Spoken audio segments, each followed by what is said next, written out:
Hello, good evening बच्चों। तो बेटा आज अपना एक नया टॉपिक स्टार्ट कर रहे हैं अपन, सॉलिड स्टेट, है ना। अब देखो बेटा, सॉलिड स्टेट जो है ना, ये पूरा का पूरा जो टॉपिक है, ये सारा डायग्राम बेस्ड टॉपिक है।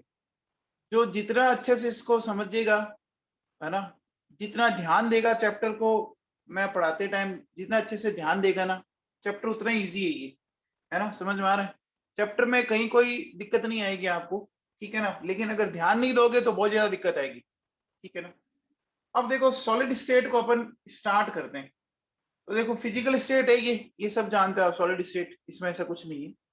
अब इसमें कुछ इंपॉर्टेंट टर्म्स है, पहले मैं वो डिस्कस करना, है ना। कुछ इंपॉर्टेंट टर्म्स है, वो मैं डिस्कस करना चाहूंगा आप लोगों से। देखो,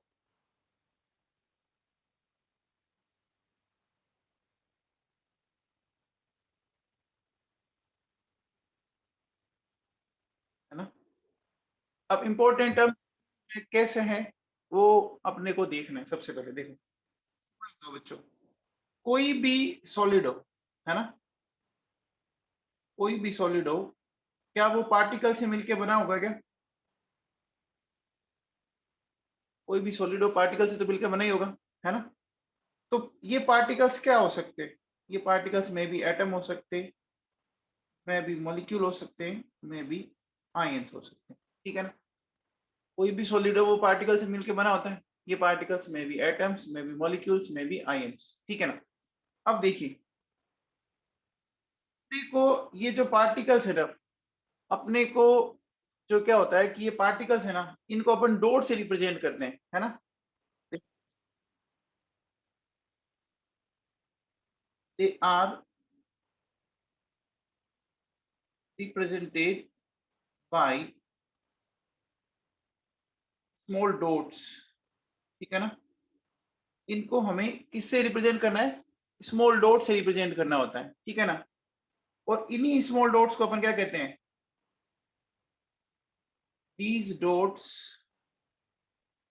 are known is known is lattice point, है ना। वापिस सुनो, मैंने क्या बोला? कोई भी सॉलिड होगा वो पार्टिकल से मिलकर बना होगा। पार्टिकल्स में भी एटम्स, में भी मॉलिक्यूल्स, में भी आयंस हो सकते हैं, है ना। इन इन पार्टिकल्स को अपन क्या करते हैं बेटा? छोटे छोटे डॉट से दिखाते हैं। तो ये जो छोटे छोटे डॉट है ना, इन्हीं डॉट्स को अपन क्या कहते हैं? इन्हीं डॉट्स को अपन लेटिस पॉइंट बोलते हैं। तो अब देखो बच्चों, है ना, जैसे मैं आपको दिखाऊं लेटिस पॉइंट का मीनिंग समझाता हूं मैं आपको। देखो देखो मेरे हाथ में ये स्ट्रक्चर है, दिख रहा है? NaCl की स्ट्रक्चर है, ध्यान दीजिए, ये NaCl की स्ट्रक्चर है। अब इसमें जो ये दिख रहा है आपको, ये बॉल ग्रीन कलर की, फिर ये दूसरे कलर की, ये दिख रही है बच्चों? अगर आप ध्यान दें तो ये पार्टिकल्स को इंडिकेट कर रहा है ना। तो इन्हीं को अपन लेटिस पॉइंट बोलते हैं। इन्हीं को हमने लेटिस पॉइंट देखा, हमने Na और Cl को बताने के लिए अलग कलर की दो बॉल दिखा रखी है। समझ में आ गया? तो समझ में आ गया मामला ये? बोलो, ये बात समझ में आएगी? अब देखो बेटा सुनो, ये जो आपके, देखिए, ये जो आपका दिख रहा है ना, इनको अपन एक दूसरे से कनेक्ट किया ऐसे, दिख रहा है? एक दूसरे से जोड़ दिया, है ना, एक दूसरे से कनेक्ट किया हुआ है। तो ये पूरी स्ट्रक्चर बन गई। ध्यान दीजिए, जो ये पूरी स्ट्रक्चर बनेगा, इसको अपन बोलते हैं स्पेस लेटिस या क्रिस्टल लेटिस। ये जो पूरा आपको मेरे हाथ में दिख रहा है ना, पूरा ये, इसको क्या बोलते हैं? स्पेस लेटिस बोलते हैं। समझ में आ गया?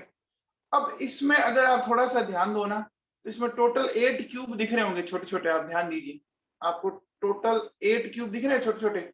1 2 3 4, और 4 पीछे भी है। अगर आप ध्यान दो तो 4 पीछे भी है। तो आप, जो सबसे छोटा क्यूब है ना, फिर वैसा का वैसा रिपीट हुआ, फिर वैसा का वैसा फिर रिपीट हुआ। तो इस छोटे से क्यूब को अपन बोलते हैं यूनिट सेल।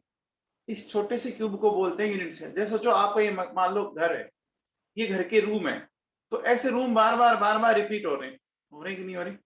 अब अगर मैंने यूनिट सेल की, एक यूनिट सेल की स्टडी कर ली, तो एक तरह से मैंने पूरे क्रिस्टल की स्टडी कर ली। बोलो बच्चों, अगर मैंने एक यूनिट सेल की, मतलब एक छोटे क्यूब की स्टडी कर ली, तो एक तरह से मैंने पूरे की कर ली।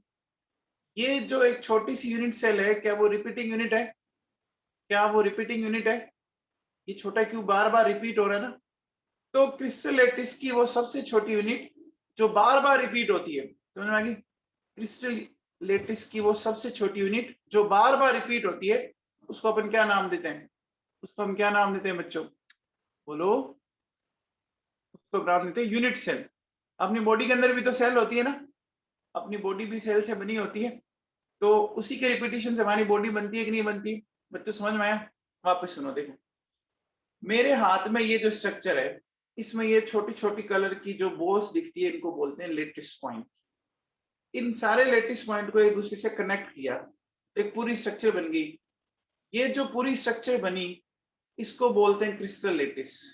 ठीक है? क्रिस्टल लेटिस की वो सबसे छोटी यूनिट जो रिपीट हो रही है, रिपीटिंग है, बार बार रिपीट हो रही है, तो उस सबसे छोटी यूनिट को अपन क्या बोलते हैं? Unit cell. यूनिट सेल से अपन एक क्रिस्टल की सारी प्रॉपर्टीज को एक्सप्लेन कर सकते हैं। बच्चों समझ में आया मामला? बच्चों ये बात समझ में आई आप लोगों को? यहाँ तक कोई दिक्कत है? बच्चों समझ में आ गया? बेटा समझ में आया? आपको मैं एक डायग्राम दिखाऊं? रुको।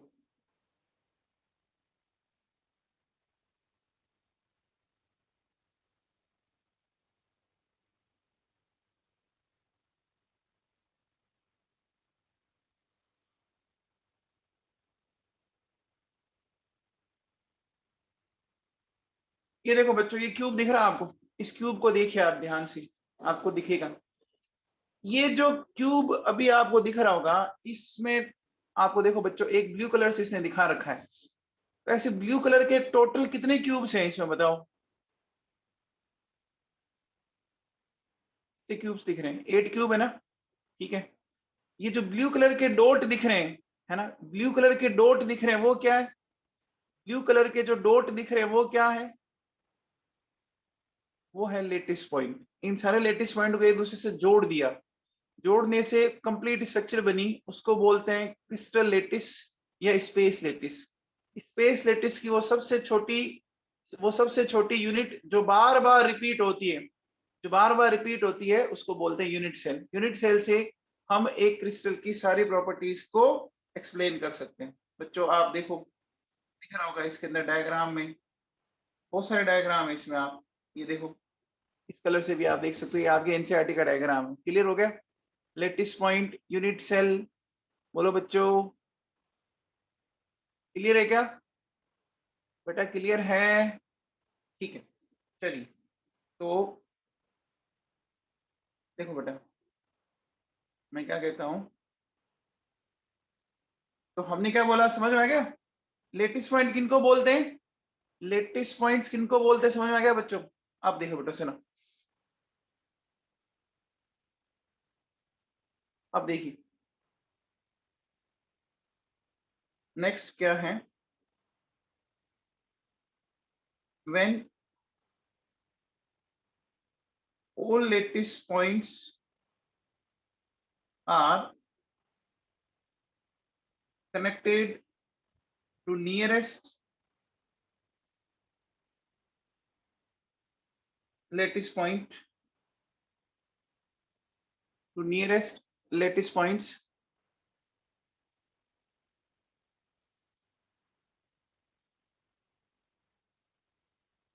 then forming whole structure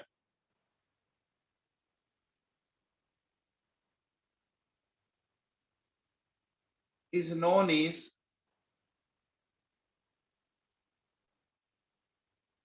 crystal lattice or space lattice। ठीक है? फिर देखो, तो क्रिस्टल लेटिस और स्पेस लेटिस की डेफिनेशन समझ में आ गई? अब देखो बेटा, the smallest part of crystal lattice which is a repeating unit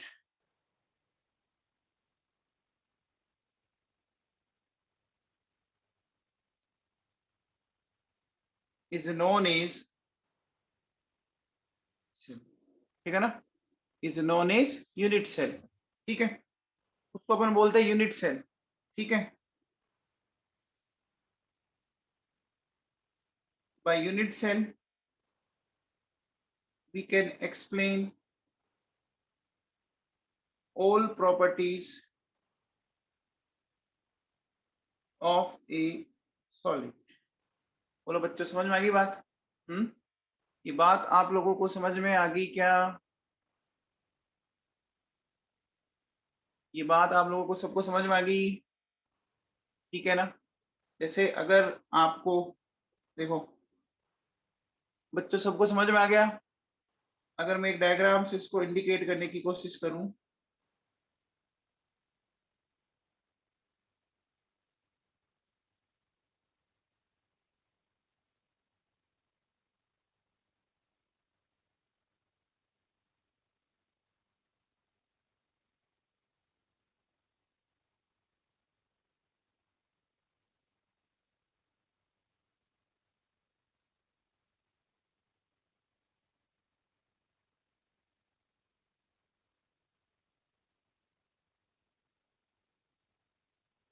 देखिए बच्चों,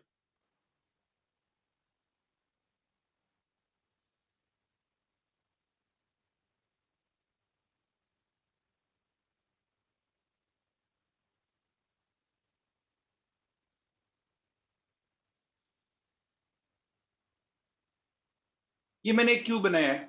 ठीक है ना? अब देखो बेटा, सुनो, ये क्यूब आपके सामने, इस क्यूब को मैं इक्वल 8 पार्ट्स में डिवाइड कर रहा हूँ। देखो कैसे डिवाइड कर रहा हूँ, ध्यान दीजिएगा।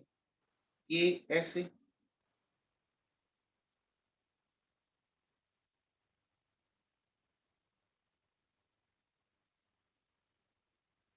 ये डिवाइड किया मैंने। ठीक है, फिर देखो बेटा, सुनो,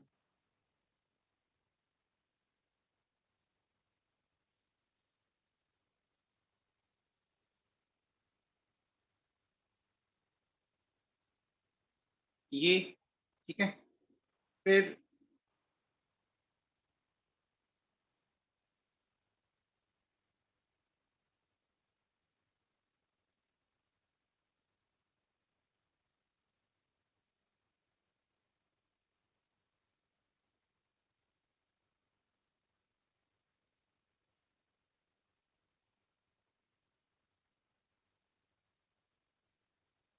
ये देखो, ये टोटल 8 क्यूब्स बन गए क्या?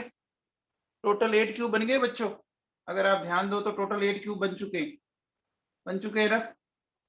अब देखो बेटा, सुनो, ये जो मैं इस तरह से जो ये दिखा रहा हूँ, बताओ ये क्या दिखा रहा हूं मैं? ये जो मैं दिखा रहा हूं, ये जो मैंने डॉट लगाए, ये कौन से डॉट है? ये डॉट क्या बोलते हैं? इनको लेटिस पॉइंट बोलते हैं बच्चों। ठीक है ना? ये लेटिस पॉइंट्स हैं। ठीक है ना?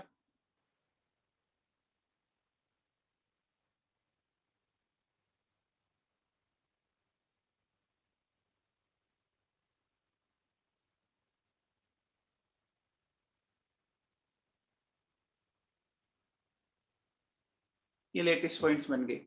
ठीक है ना? अब देखिए बेटा, सुनिए, इसमें अगर मैं एक काम करूं, है ना, इसमें देखो,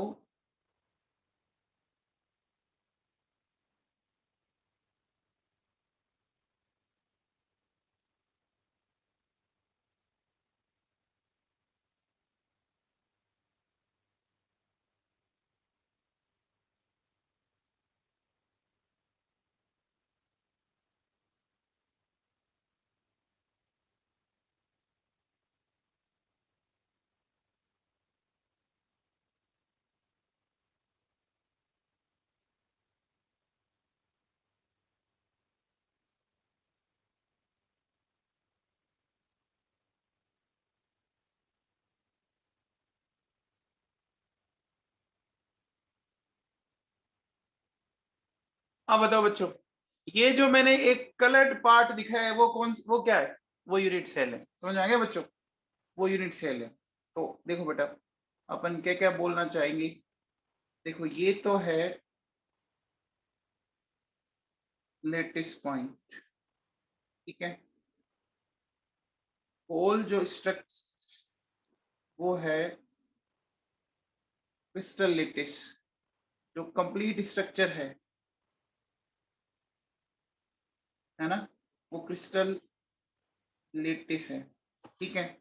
और ये जो है वो है आपकी यूनिट से। क्लियर हो गया बच्चों? आप लोगों को समझ में आ गया? आप लोगों को बात समझ में आ गई एकदम अच्छे से?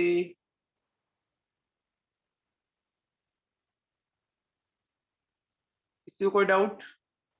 चले आगे, आगे चले बच्चों। अब देखो बेटा सुनो, चलो देखो बेटा सुनो। नेक्स्ट, अब आपके पास में है, देखिए मैंने लिया बच्चों टाइप ऑफ यूनिट सेल, है ना। ये टाइप ऑफ यूनिट सेल समझना बच्चों। देखिए बेटा क्या होता है, आपको अरेंजमेंट के बेसिस पे दो टाइप की मिलेगी, है ना। देखिए ये क्या है बच्चों, on the basis of,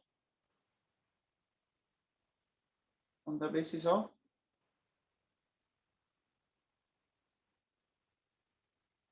arrangement of particles, it is of two types, ठीक है। तो ये टू टाइप्स क्या क्या होती है समझो बच्चों। नंबर वन होती है सिंपल और प्रिमिटिव यूनिट सेल, है ना। सिंपल और प्रिमिटिव यूनिट सेल, ठीक है। इसकी क्या खास बात होगी, no particle on on centre of unit cell, no particle on centre of unit cell. देखो बच्चों आप मेरी बात को समझिएगा, मैं जो आपको समझाना चाह रहा हूं। देखिए बेटा मैंने क्या किया, जैसे एक सिंपल सी इस तरह की यूनिट सेल बना रहा हूं,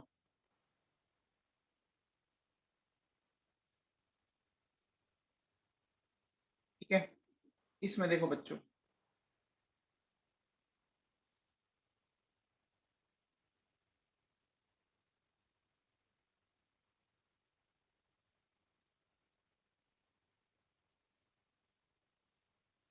कि मैंने पार्टिकल्स रखे। अब इस यूनिट सेल में क्या सेंटर पे कोई पार्टिकल है क्या? इस स्क्वायर के, बताओ, स्क्वायर के सेंटर पे कोई पार्टिकल है क्या? सेंटर खाली पड़ा है ना। अच्छा, अगर मान लो मैं इस तरह का एक क्यूब बनाता हूं, देखो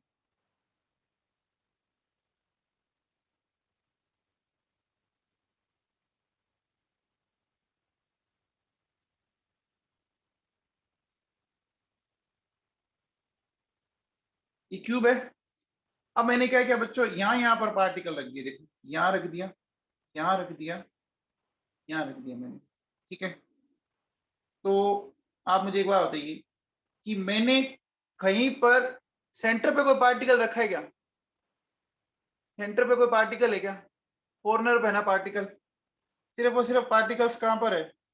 सिर्फ और सिर्फ पार्टिकल्स कहां पर है बच्चों, बताओ।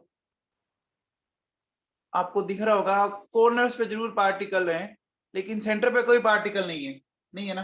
फिर देखो बच्चों, नेक्स्ट जो आती है वो है सेंट्रोइड यूनिट सेल। क्या बोलते हैं इसको? सेंट्रोइड यूनिट सेल, ठीक है। सेंट्रोइड यूनिट सेल क्या होती है सुनिए, है ना।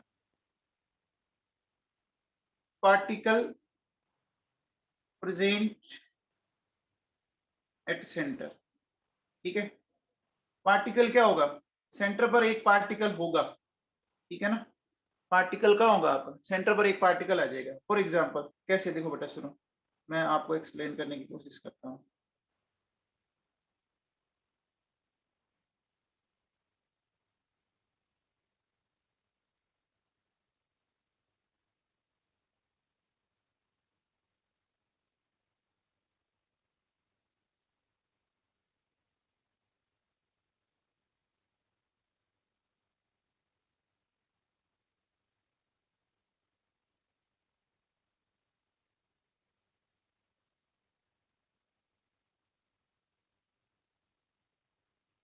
आप बताओ बच्चों, क्या अब इस यूनिट सेल में सेंटर पर कोई पार्टिकल दिख रहा है आपको?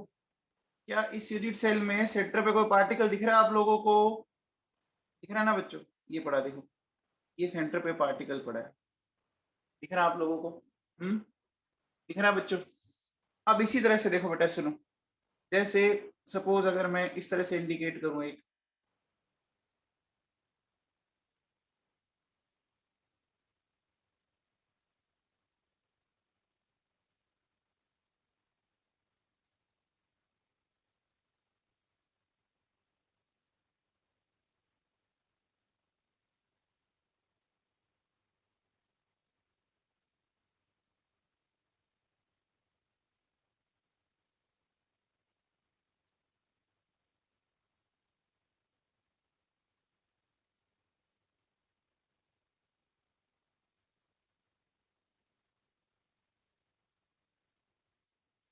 देखो बच्चों, क्या सेंटर पे पार्टिकल है? क्या सेंटर पर पार्टिकल है क्या? बच्चों समझ में आया? बच्चों समझ में आया क्या? ठीक है ना? तो अगर सेंटर पर पार्टिकल है तो उसको सेंट्रोइड यूनिट सेल बोल देंगे, ठीक है ना? अगर मान लो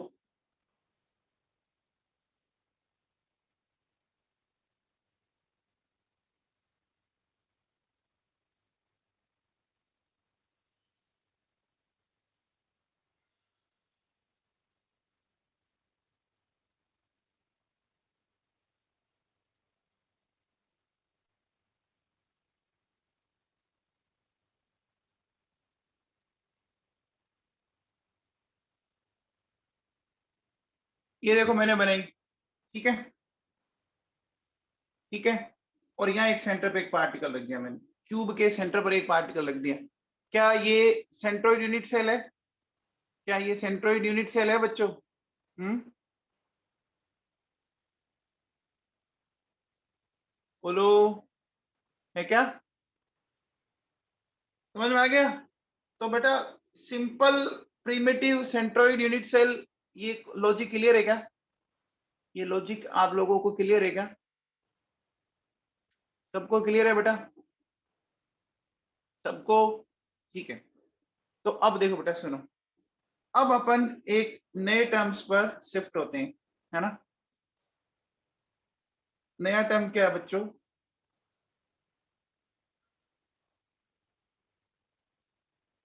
कोऑर्डिनेशन नंबर। अब ये कोऑर्डिनेशन नंबर क्या है, देखो बेटा इसको समझाता हूँ क्या होता है। क्रिस्टल की स्ट्रक्चर में क्या होता है बेटा, एक पार्टिकल है ना, चारों तरफ से एक पार्टिकल से सराउंडेड होता है, ठीक है ना? एक पार्टिकल्स इक्वल डिस्टेंस पर जितने पार्टिकल से सराउंडेड होता है ना, घिरा हुआ होता है ना, उसको कोऑर्डिनेशन नंबर बोलते हैं, ठीक है ना? तो आप बताओ बच्चों, अगर आप इस स्ट्रक्चर में देखो सेंट्रोइड यूनिट सेल में जो फर्स्ट है, इसमें क्या ये चार पार्टिकल से सराउंडेड है क्या? 1 2 3 4। क्या सेंटर वाला चार पार्टिकल से सराउंडेड है क्या? है बच्चों? इसका मतलब इसका कोऑर्डिनेशन नंबर आ गया 4। समझ में आ गया? अब बताओ बच्चों, अगली स्ट्रक्चर का कोऑर्डिनेशन नंबर क्या है फिर? इस अगली स्ट्रक्चर का कोऑर्डिनेशन बताओ, सेंटर वाला कितने से सराउंडेड दिख रहा है आप लोगों को? सेंटर वाला 6 से सराउंडेड दिख रहा है, इसका कोऑर्डिनेशन नंबर कितना आ गया? 6 आ गया। अगला बताओ, अगला, अगले का कोऑर्डिनेशन बताओ बच्चों। क्यूब के सेंटर पे जो पार्टिकल्स है वो कितने से सराउंडेड है? टोटल 8 से सराउंडेड है, इसका कोऑर्डिनेशन नंबर 8 आ गया। बच्चों समझ में आ गया? बच्चों समझ में आ गया? जितने पार्टिकल्स उसको सराउंड कर रहे हैं उनको काउंट कर लीजिए। अरे बच्चों समझ में आया क्या नबाबो? तो हम क्या बोलेंगे? हम ऐसा बोलेंगे, हम ऐसा बोलेंगे,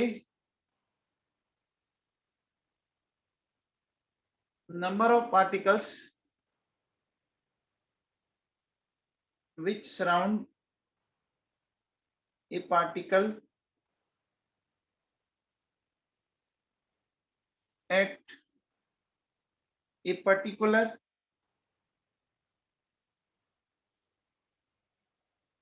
distance is known as coordination number।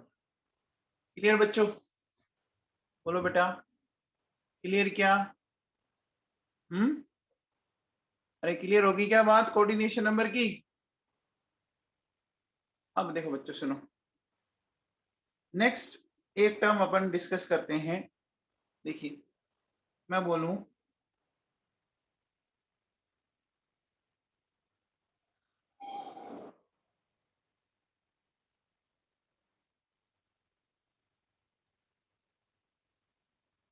Next मैंने लिखा effective particles per unit cell, ठीक है ना, effective particles per unit cell, ठीक है बच्चों। अब आप एक चीज समझिएगा, जैसे सपोज यह सैगल आएगा बेटा, आएगा, टेंशन मत ले, मैं धीरे धीरे सब समझा दूंगा, कोऑर्डिनेशन नंबर सबकी आएगी, इसकी भी आ जाएगी, मैंने अभी सिर्फ इतना ही बनाया, ये ले देख।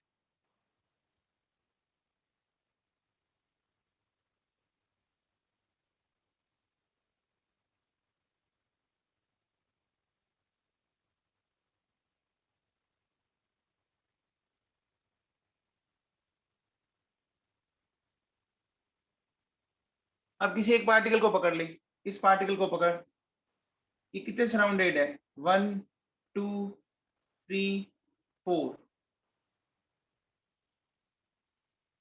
ये इसका कोऑर्डिनेशन नंबर हो गया। आ गया समझ में? अरे समझ में आ गया क्या रिया सैगल? हाँ भैया। अब देखो effective particles per unit cell की बात करें अपन, ठीक है ना, तो इफेक्टिव पार्टिकल्स का मीनिंग समझाता हूं। देखो बच्चों सुनो, जैसे सपोज ये मान लीजिए स्क्वायर इस तरह का लेटिस है, ठीक है,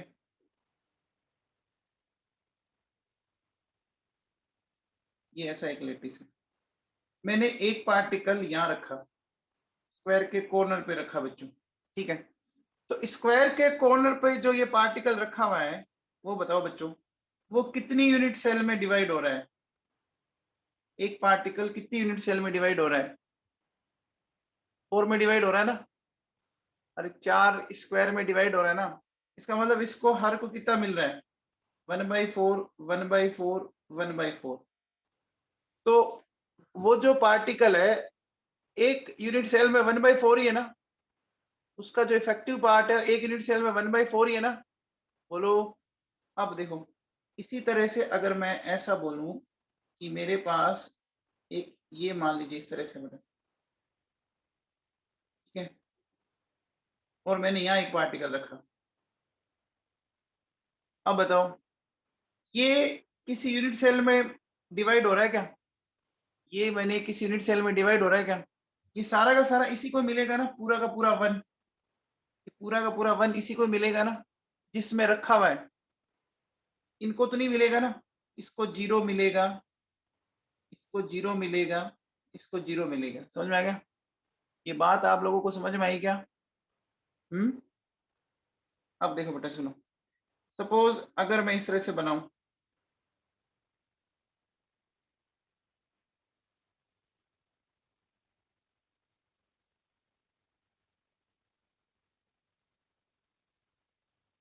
ये हेक्सागोन है, हेक्सागोन है, हेक्सागोन के कॉर्नर पे मैंने एक पार्टिकल रखा, ठीक है, और एक मैंने यहाँ इसके सेंटर पे पार्टिकल रखा।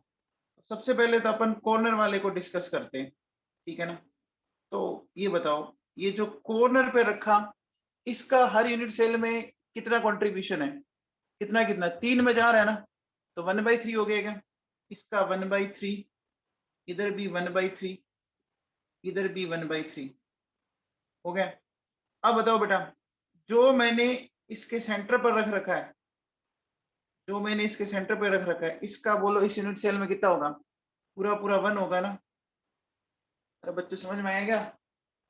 बच्चों समझ में आया? बोलो बेटा, क्लियर है क्या?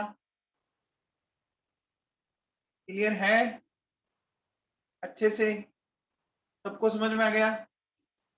तो एक बात बताओ, जैसे आपने देखा होगा ये दीवार है, मान लो इस दीवार के आपके पड़ोसी का मकान है, आपके नेबर का मकान है, इस तरफ आपका मकान है, तो एक दीवार कितने पड़ोसियों में डिवाइड हुई? ये एक दीवार है, सपोज एक मकान इधर एक मकान बीच में दीवार है, तो कितनों में डिवाइड हुई? वो 2 में डिवाइड हुई ना, अरे 2 में डिवाइड हुई, तो उसमें एक का पार्ट कितना हुआ? उसमें ए का कितना कंट्रीब्यूशन हुआ, फिर 1/2 हो गया ना बच्चों, समझ में आ गया। एक दीवार 2 में डिवाइड हुई तो ए का कंट्रीब्यूशन कितना हो गया, 1/2 हो गया कि नहीं हो गया बच्चों, समझ में आ गया। तो देखिए बच्चों,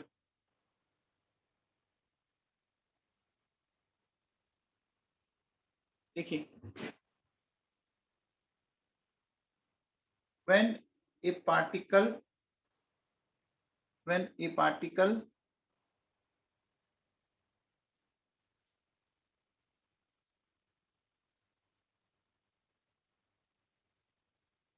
is shared by more than one unit cell, then contribution of that particle in one unit cell is 1 upon number of unit cell। समझ में आ गया क्या बच्चों, समझ में आ गया। जितनी यूनिट सेल में वो कंट्रीब्यूट हो रहा है उससे डिवाइड कर देंगे, जितनी यूनिट होगा उससे डिवाइड कर देंगे, ठीक है ना। और अगर वो सिर्फ एक पर ही है तो 1/1 हो गया। बच्चों ये समझ में आ गया क्या, बच्चों ये समझ में आ गया है क्या, ये बात सबको क्लियर है क्या। चलिए अब आते हैं बच्चों, बात करते हैं अपन पैकिंग एफिशिएंसी की, ठीक है ना।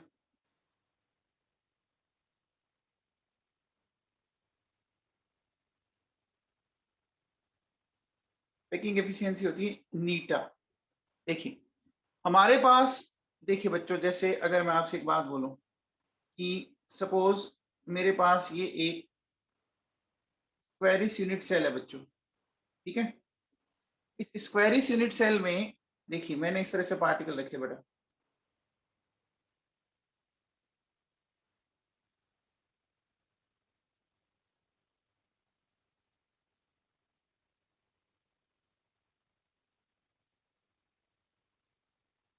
ठीक है।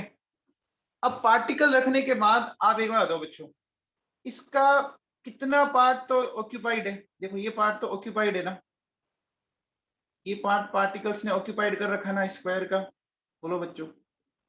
ये पार्ट जो मैंने अभी कलर किया है ये ऑक्यूपाइड है कि नहीं है, ये ऑक्यूपाइड पार्ट है ना, है, ठीक है। और ये जो पार्ट जो मैं आपको एक अलग कलर से दिखाता हूं, ये बीच वाला पार्ट क्या है, बीच वाला पार्ट अनऑक्यूपाइड है ना, बीच वाला जो पार्ट खाली पड़ा था वो अनऑक्यूपाइड है ना बच्चों। अरे बीच में कोई पार्टिकल नहीं है तो वो सराउंडेड नहीं है ना बच्चों, समझ में आई क्या बात, अरे बेटा समझ में आई। तो देखो ये तो क्या है, ऑक्यूपाइड स्पेस है, ठीक है। और ये क्या है, अनऑक्यूपाइड स्पेस है, समझ में आ गया।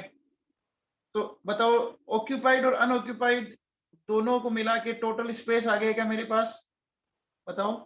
ऑक्यूपाइड और अनऑक्यूपाइड टोटल स्पेस आ गया क्या बच्चों, जैसे सोचो एक बेंच है बेटा, है ना, आपकी क्लास में एक बेंच लगी हुई है, ठीक है। इस पे टोटल 4 स्टूडेंट बैठ सकते हैं, ठीक है। और अभी 3 स्टूडेंट बैठे हैं, तो ऑक्यूपाइड पार्ट कितना हो गया उसका, कितना पार्ट ऑक्यूपाइड हो गया, आपको पता है टोटल 4 बच्चे बैठ सकते हैं तो 75% ऑक्यूपाइड है ना, 4 बच्चे बैठते हैं तो 75% ऑक्यूपाइड है ना। और 25% अनऑक्यूपाइड है क्या, 25% अनऑक्यूपाइड है ना बच्चों, समझ में आ गया। तो 75 और 25 पूरा मिला के पता लग गया मुझे स्पेस कितना हुआ, पूरा पता लग गया मुझे स्पेस कितना हुआ, बोलो बेटा। तो अब देखो बेटा पैकिंग एफिशिएंसी क्या होती है, सिंपल सा फॉर्मूला ये है कि occupied space divided by total space, ठीक है। ये हो गया बच्चों। तो अपन क्या बोलेंगे कि टोटल स्पेस का वो पार्ट, है ना, वो पार्ट जो पार्टिकल्स ने ऑक्यूपाइड कर रखा है उसको अपन क्या बोलेंगे, उसको पैकिंग एफिशिएंसी बोलेंगे। समझ में आ गया? टोटल पार्ट का, है ना, टोटल स्पेस का वो पार्ट, वो फ्रैक्शन जो पार्टिकल्स ने ऑक्यूपाइड कर रखा है उसको अपन क्या बोलेंगे, उसको बोलेंगे पैकिंग एफिशिएंसी। तो क्या बोलेंगे, देखो बच्चों सुनो, इसकी डेफिनेशन क्या हुई, fraction of given space which is occupied by particles is known as packing efficiency। ठीक है, तो पैकिंग एफिशिएंसी बोलेंगे बेटा। समझ में आ गया? अब मैं पैकिंग एफिशिएंसी कैसे निकालते हैं मैं आपको क्वेश्चन करवाता हूं बेटा, है ना। पैकिंग एफिशिएंसी निकालते कैसे हैं मैं आपको क्वेश्चंस बताता हूं, आप इसको देखिएगा, है ना। देखो बच्चों, अपन एग्जांपल लेते हैं और एग्जांपल से इस चीजों को समझने की कोशिश करते हैं बेटा।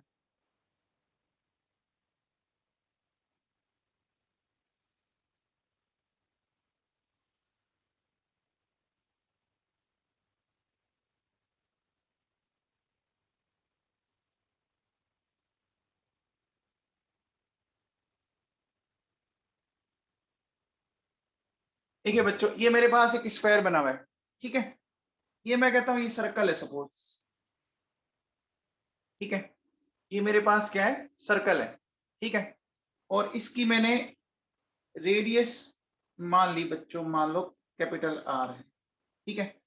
तो सबसे पहले बच्चों मुझे बताओ कि मैं यहां से ऐसा बोल सकता हूं क्या कि ये जो इसकी लेंथ है, ये length a equals to 2r बोल सकता हूं क्या? बोलो बच्चों, क्या मैं ए इक्वस टू 2r बोल सकता हूं क्या? बोल सकता हूं ना बच्चों, क्योंकि देखो दो पार्टिकल आ रहे हैं। तो मुझे बताओ बच्चों, मैं अगर आपसे बोलूं area of square, area of square होता है ए स्क्वायर, यानी 2r का स्क्वायर, यानी कितना हो गया, 4r हो गया क्या? 4r स्क्वायर हो गया क्या? बोलो बच्चों, बच्चों ये समझ में आया क्या? अरे बहुत सिंपल सी बात बोली है, समझ में आया क्या? अब देखो बच्चों सुनो, अब मैं अगर आपसे बोलूं कि effective particles per unit cell, एक बार बताओ बच्चों, ये जो स्क्वायर है इसमें टोटल पार्टिकल तो आपको 4 दिख रहे हैं, लेकिन आपको पता है ये पार्टिकल्स कहाँ दिख रहे हैं? कॉर्नर पे दिख रहे हैं ना। तो कॉर्नर पे जो पार्टिकल्स होता है वो कितनों में डिवाइड होता है, कितने स्क्वायर में डिवाइड होता है? कॉर्नर वाला पार्टिकल 4 में डिवाइड होता है, अभी बताया देखो आप लोगों को। अरे 4 में डिवाइड होता है ना। तो बच्चों बताओ, 4 पार्टिकल्स हैं, इफेक्टिव पार्टिकल तो ओवरऑल 1 ही है ना मेरे पास, हर से 1/4 1/4 1/4। तो effective particles per unit cell 1 ही हुआ, समझ में आ गया ना। अरे किसी को ये तो नहीं लग रहा सर 4 पार्टिकल है? बच्चों समझ में आ गया क्या? ये देखो, आप 1/4 1/4 1/4 4 बार एडिशन करो, समझ में आ जाएगा। ये 1/4 है, ये भी 1/4 है, ये भी 1/4 है, ये भी 1/4 है। तो 1/4 1/4 1/4 1/4 अगर ओवरऑल देखा जाए तो कितना आया बच्चों? 1 आ गया क्या? आ गया। तो अब मुझे बताओ मैं क्या कह सकता हूं, मैं ऐसा कह सकता हूं occupied space by particles, तो 1 इंटू, क्या मैं ऐसा बोल सकता हूं, पाई आर स्क्वायर। क्या सर्कल का एरिया पाई आर स्क्वायर होता है क्या? क्या सर्कल का एरिया पाई आर स्क्वायर होता है? अरे सर्कल का एरिया पाई आर स्क्वायर होता है क्या नवाबों? ठीक है, तो देखो बच्चों, नीटा क्या आ जाएगा, नीटा आ गया pi r square upon 4r square, ये कैंसिल आउट, यानी पाई बाई 4 आ गया। पाई बाई 4 की वैल्यू का मतलब हो गया 0.78, ठीक है ना। यानी अगर मैं बोलूं कि 78%, तो मुझे बताओ बच्चों कितना पार्ट इसने ऑक्यूपाइड कर लिया, इस यूनिट सेल का, इस यूनिट सेल का कितना पार्ट इसने ऑक्यूपाइड किया बच्चों? कितना पार्ट ऑक्यूपाइड किया? 78% ऑक्यूपाइड किया ना। और अनऑक्यूपाइड कितना है? अनऑक्यूपाइड स्पेस कितना है? अनऑक्यूपाइड स्पेस कितना है? 22 हो गया ना। जो बच गया वो क्या है? वो अनऑक्यूपाइड है। ठीक है ना।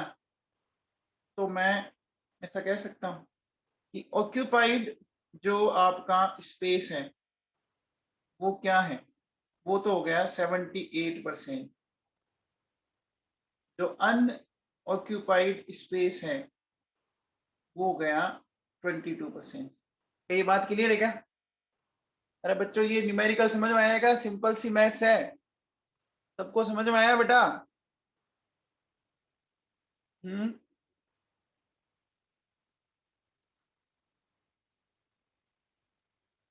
चलिए अब नेक्स्ट एग्जांपल पे चलते हैं बच्चों। नेक्स्ट एग्जांपल देखो। नेक्स्ट एग्जांपल मैं ये ले रहा हूं, देखो बेटा सुनो।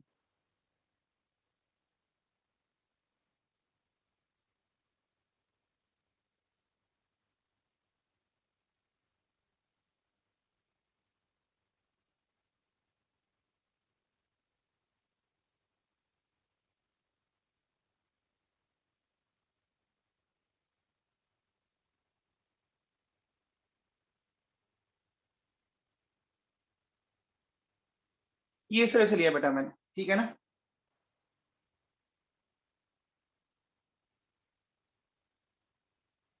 ठीक है। अब हमें इस यूनिट सेल की पैकिंग फ्रैक्शन फाइंड आउट करना है बच्चों। ठीक है ना। हमें इस यूनिट सेल का पैकिंग फ्रैक्शन फाइंड आउट करना है। तो कैसे करेंगे, मैं इसको समझाता हूं बच्चों। सबसे पहले एक बात बताओ बच्चों, इस यूनिट सेल में इफेक्टिव पार्टिकल्स कितने हैं? इस यूनिट सेल में इफेक्टिव पार्टिकल कितने हैं बच्चों, बता सकते हैं आप? Effective particles per unit cell कितने हैं बच्चों? 2 है ना। 2 कैसे पता लगा? देखो बेटा, बीच वाला है वो तो पूरा पूरा इसी का ही है, और जो 4 पार्टिकल है उससे 1/4 मिलेगा। अरे जो स्क्वायर के सेंटर पर है वो तो इसी का ही है ना। स्क्वायर के सेंटर पर है वो तो इसी का ही है ना बच्चों। समझ में आ गया?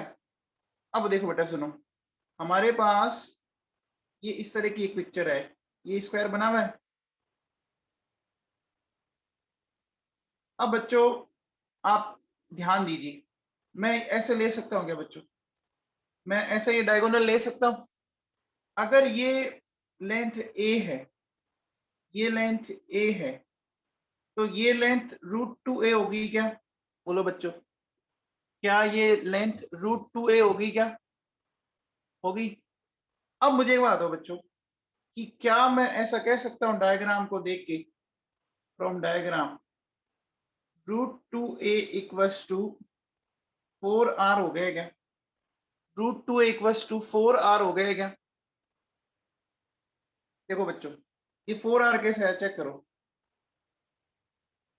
4r कैसे है बेटा, दिख रहा है आप लोगों को? 4r इस तरह से आया है कि ये एक पार्टिकल की रेडियस, फिर ये दूसरा पार्टिकल इसका डायामीटर, और फिर ये यहाँ पर एक पार्टिकल। तो बेटा अगर आप ध्यान दो तो कितने पार्टिकल्स हैं? देखो, इसकी रेडियस, इसका डायामीटर और इसकी, तो क्या टोटल 4r हो गया क्या? टोटल 4r हो गया क्या बेटा? तो यहां से एक बार बताओ बच्चों, ए की वैल्यू क्या आ गई? a/r, या जो भी है, अपन एक बार ऐसे ही चलते हैं। बेटा इतना सबको समझ में आ गया? इतना सबको समझ में आ गया क्या? तो अब देखो बेटा, अब इसका नीटा निकालना है हमें। हमें इसका नीटा निकालना है। तो नीटा देखिए कैसे निकालेंगे। 2 पार्टिकल्स, ये बच्चों अगेन सर्कल ही है, ठीक है ना। 2 into pi r square divided by a square, ऐसा लिख सकता हूँ क्या? ये 2 क्यों किया बच्चों, बताओ? ये 2 क्यों किया, समझ में आया क्या? अरे ये 2 क्यों किया, समझ में आया क्या ना बाबू? इफेक्टिव पार्टिकल 2 है। सर्कल का सर्कल का एरिया क्या होता है? पाई आर स्क्वायर, है ना, अपॉन ए स्क्वायर। यहां से देखो बच्चों, 2 पाई, ठीक है, अब r बाई ए की वैल्यू मैं निकाल सकता हूं क्या? r बाई ए की वैल्यू ये आ जाएगी क्या? r बाई ए की वैल्यू ये आ गई क्या? बोलो, इस इक्वेशन से मैं r बाई ए की वैल्यू निकाल सकता हूं क्या? यही तो आ रही है r बाई ए की वैल्यू। तो अगर मैं इसका स्क्वायर करके यहां रख दूं, ये बच्चों देखो 2 पाई, ये हो गया मेरे पास 4, ये कैंसिल आउट, मेरे पास आ गया पाई बाई 4 आ गया कि नहीं आ गया? अरे बच्चों समझ में आया क्या? अरे मैंने इसका स्क्वायर क्यों किया? क्योंकि वो r square upon a square है। तो देखो बेटा, नीटा कितना आया? नीटा आ गया पाई बाई 4, दैट इज 0.78, और 78% कह सकते हैं। कह सकते हैं क्या? कह सकते हैं बच्चों, 78% बोल सकते हैं क्या? अब देखो ये क्वेश्चन कहाँ आया था?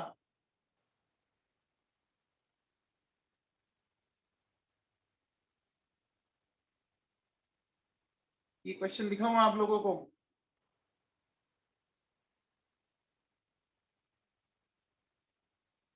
ये 2009 में आया था ये क्वेश्चन। फर्स्ट सेकंड कौन से पेपर में, अभी चेक कर लेते हैं, एक मिनट। फर्स्ट में नहीं, सेकंड पेपर में था।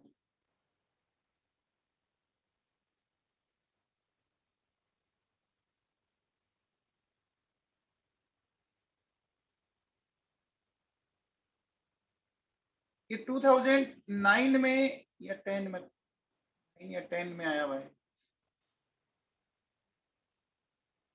एक मिनट, 8 में भी देख लेते हैं। ये जो मैं क्वेश्चन बता रहा हूँ बच्चों, ये एग्जाम में आया हुआ है ना? आईआईटी जेई में आया हुआ क्वेश्चन है। पता नहीं 8 में था या 9 में था या 10 में था। चलो 10 में चेक कर लेते हैं एक बार।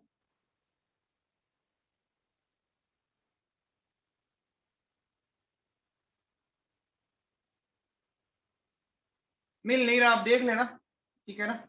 आया हुआ ये कंफर्म है, ये कंफर्म है कि ये क्वेश्चन आया हुआ क्वेश्चन है ये। तो ये जेई में आया हुआ क्वेश्चन है बच्चों, ठीक है ना?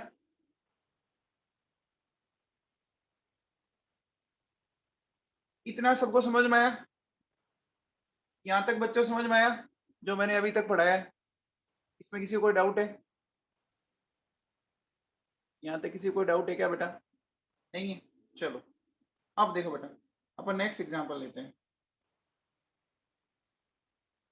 नेक्स्ट एग्जांपल देखिए बेटा, सुनिए। नेक्स्ट एग्जांपल क्या है, सुनिए। मैं ऐसे बना रहा हूँ।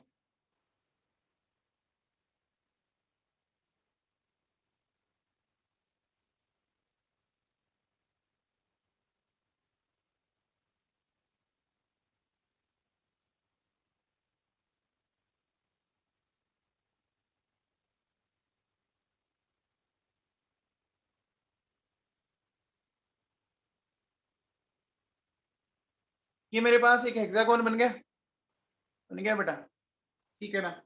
ये सर्कल है मेरे पास, ठीक है, और ये हेक्सागोनल यूनिट सेल है, ठीक है ना? इसका नीटा निकालना है, ठीक है? इस हेक्सागोनल यूनिट सेल का नीटा निकालना है अपने को, ठीक है बच्चों? इस हेक्सागोनल यूनिट सेल का नीटा निकालना है। कैसे निकालेंगे बच्चों, समझे अपन? बोलो बेटा। तो देखो, सबसे पहले बताओ बच्चों, अगर मैं आपसे पूछूं effective particles per unit cell, Ayushi Modi समझ में आ रहा है तेरे को? आयुषी मोदी, आयुषी समझ में आ रहा है बेटा? ठीक है। अब बताओ बेटा, इसमें इफेक्टिव पार्टिकल कितने हैं? इसमें इफेक्टिव पार्टिकल कितने हैं आप चेक कीजिए। देखो बेटा, एक तो पार्टिकल यहाँ पर दिख रहा है आपको सेंटर पे, ये तो पूरा पूरा इसी का ही होगा ना? कॉर्नर पे कितने पार्टिकल दिख रहे हैं? कॉर्नर पे कितने पार्टिकल दिख रहे हैं? कॉर्नर पे कितने पार्टिकल्स दिख रहे हैं, काउंट करो। 6 ना? और ये कॉर्नर वाला पार्टिकल कितनों में डिवाइड हुआ था, याद है क्या? कॉर्नर वाला कितनों में डिवाइड हुआ था? हर पार्टिकल्स देखो बच्चों, कॉर्नर वाला दिख रहा है आपको? ये दिख रहा है आपको? यहाँ देखो बेटा, अरे कॉर्नर हेक्सागोन है। अब ये 1/4 कर रहे हैं। इस यूनिट को देखो, अब कितनों में डिवाइड हो रहा है? ये विनम्र जोशी के तो कान के नीचे लगानी पड़ेगी। कितना डिवाइड हो रहा है हेक्सागोन के कॉर्नर पे रखा हुआ पार्टिकल? अरे 1/6 क्यों कर रहे हो ना बाबू?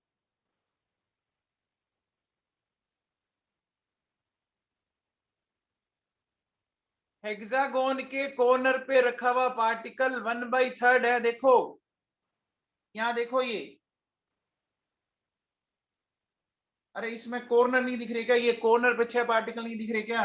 ये वाले पार्टिकल्स ये कॉर्नर पे नहीं है क्या? ये कॉर्नर पे है ना? अरे ये हेक्सागोन के कॉर्नर पर है कि नहीं है? कितने पार्टिकल है ऐसे? कितने पार्टिकल है? ये 6 पार्टिकल है ना? और हर से ऐसा करेंगे अपन, तो बोलो बच्चों कितने आ गई? ओवरऑल 3 पार्टिकल्स आ गए क्या बच्चों? 3 पार्टिकल्स आ गए।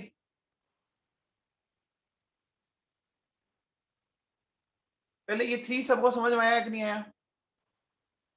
अरे ध्यान रखना, स्क्वायर का कॉर्नर अलग है, हेक्सागोन का कॉर्नर अलग है, सब में 1/4 टिकाए जा रहे हो। ये अभी पढ़ाया ना मैंने आपको थोड़ी देर पहले। ये हेक्सागोन का कॉर्नर है वो 3 में डिवाइड हो रहा है, स्क्वायर का कॉर्नर 4 में डिवाइड हो रहा है। हो रहा है कि नहीं हो रहा? अरे दिखाया हुआ है ना डायग्राम में, देखो।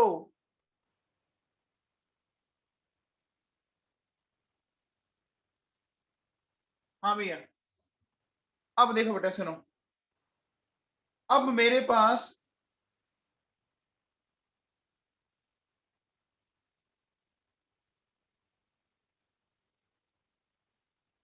ये एक हेक्सागोन है बच्चों। इस हेक्सागोन का मुझे एरिया फाइंड आउट करना है, ठीक है ना? इस हेक्सागोन का मुझे एरिया फाइंड आउट करना है। तो देखो बेटा सुनो,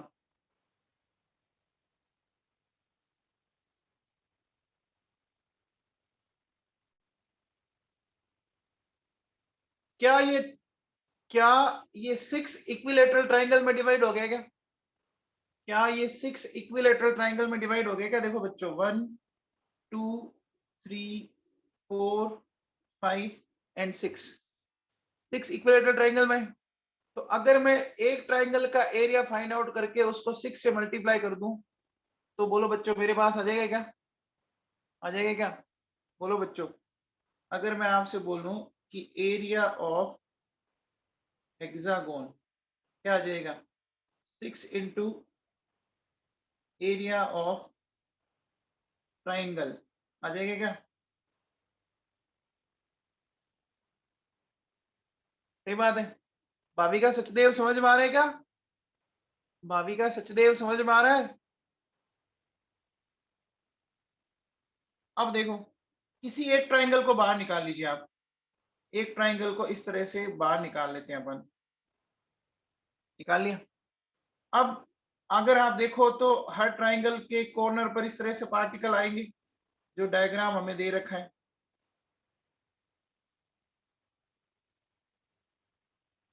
अब बच्चों मुझे एक बात बताओ, मुझे क्या करना पड़ेगा? मुझे इसकी हाइट निकालनी पड़ेगी। मैं थोड़ा सा बड़ा दिखा देता हूँ इसको, देखो डायग्राम को, थोड़ा थोड़ा डायग्राम को बड़ा दिखा देता हूँ इस तरह से। अब बताओ बेटा, ये वाला ये वाली लेंथ है, इस वाली लेंथ को मैं 2r बोल सकता हूँ क्या? इस वाली लेंथ को मैं 2r बोल सकता हूँ क्या? क्योंकि देखो इस लेंथ पर 2 पार्टिकल आ रखे हैं, 2 आ रखे हैं ना? ये देखो बच्चों, एक पार्टिकल यहाँ पर, एक पार्टिकल यहाँ पर, 2 पार्टिकल आए हुए। अच्छा, अब इसकी ये हाइट निकालनी है, मुझे इसकी ये हाइट निकालनी है, ठीक है? ये वाली हाइट निकालनी है बच्चों। तो ये हाइट निकालना है, आप मुझे निकाल सकता हूँ क्या? ये मैं x मान लेता हूँ। अच्छा, ये एंगल कितना होगा बच्चों बताओ? इक्विलेटरल ट्राइंगल में एंगल कितना होगा? एंगल कितना होगा? 60 डिग्री ना? तो क्या मैं ऐसा कह सकता हूँ, साइन 60 डिग्री क्या हो गया? x अपॉन 2r हो गया क्या? x अपॉन 2r हो गया साइन 60। बोलो बच्चों, अरे x/2r हो गया क्या नवाबों? तो साइन 60 की वैल्यू क्या है बच्चों बताओ? √3/2 होती है। x/2r ये कैंसिल आउट हो गया, तो x की वैल्यू आ गई √3r। आ गई क्या? आ गई मेरे पास। x की वैल्यू √3r आ गई। तो क्या मैं ऐसा कह सकता हूं, एरिया ऑफ ट्राइंगल, इसका ट्राइंगल का एरिया निकालना है, तो कैसे निकालते हो आप? 1/2। ठीक है, बोलो बच्चों, ये इसका बेस हो गया, तो बेस कितना है? ये भी 2r ही है, तो 2r और ये √3r, ये कैंसिल आउट, तो √3r²। बच्चों समझ में आया क्या? अरे समझ में आया क्या नवाबों?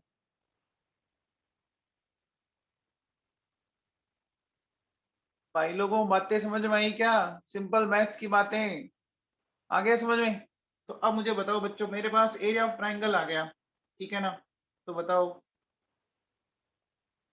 एरिया ऑफ हेक्सागोन क्या हो जाएगा? 6 इंटू √3r² हो जाएगा क्या? 6 इंटू √3r² हो जाएगा क्या? हो जाएगा। तो अब बताओ, अगर मैं पैकिंग एफिशिएंसी निकालना चाहूं, कैसे निकालूंगा? इफेक्टिव पार्टिकल 3 थे, 3 इंटू πr² डिवाइडेड बाई कितना हो गया? 6 इंटू √3r²। ऐसा कर लिया है ना? आ गया बच्चों? यहां से आप इसको सोल्व कर लीजिए। देखिए ये कैंसिल आउट हो जाएगा, ठीक है। ये आपका चला गया 2 टाइम, तो कितना आ गया आपका? इसको सोल्व कर सकते हैं आप? बोलो। तो मैं इसको सोल्व करेंगे, ये वैल्यू लगभग लगभग ये आएगी क्या आपके पास? π/3√3, लगभग लगभग 90% के आसपास। बच्चों समझ में आया क्या? बच्चों समझ में आया क्या? अरे ये क्वेश्चन समझ में आया ना बाबू? ये बात समझ में आ गई? अब देखो बेटा, अब मैं आपको घर के लिए होमवर्क देता हूं। होमवर्क क्या है कि होमवर्क समझे बच्चों, सर्कल और स्फीयर में डिफरेंस समझते हैं आप? सर्कल और स्फीयर में डिफरेंस समझते हैं? सर्कल का मतलब तो पापड़ की तरह समझो, स्फीयर का मतलब लड्डू की तरह समझो, समझ गए? सर्कल तो पापड़ की तरह, स्फीयर लड्डू की तरह। तो अब देखिए बेटा, मान लीजिए मेरे पास ये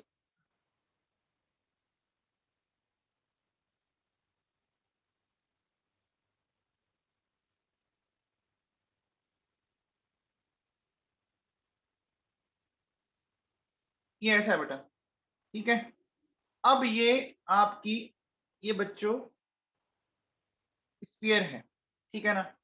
तो इसकी आप अगर ध्यान दो तो ये स्क्वायर यूनिट सेल बन गई ना, ये भी स्क्वायर यूनिट सेल ही है ना?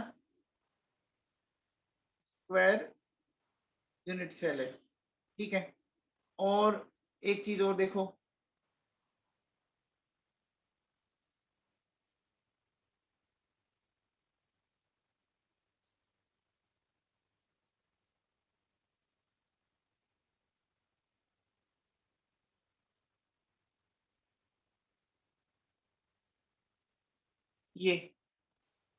ये वाली कौन सी है? ये हेक्सागोनल है, ये फिर आपकी स्फीयर है, ठीक है। ये हेक्सागोनल यूनिट सेल है, ठीक। तो हेक्सागोनल यूनिट सेल है, तो इन दोनों की पैकिंग एफिशिएंसी आपको निकालनी है बच्चों, ठीक है ना? इन दोनों की पैकिंग एफिशिएंसी निकालनी है। सर्कल से मैंने आपको बता दी, अब आप स्फीयर से आप कोशिश करेंगे क्या? स्फीयर से कैसे निकालेंगे? स्फीयर में क्या आएगा? वॉल्यूम काम आएगा या एरिया काम आएगा? बोलो बच्चों।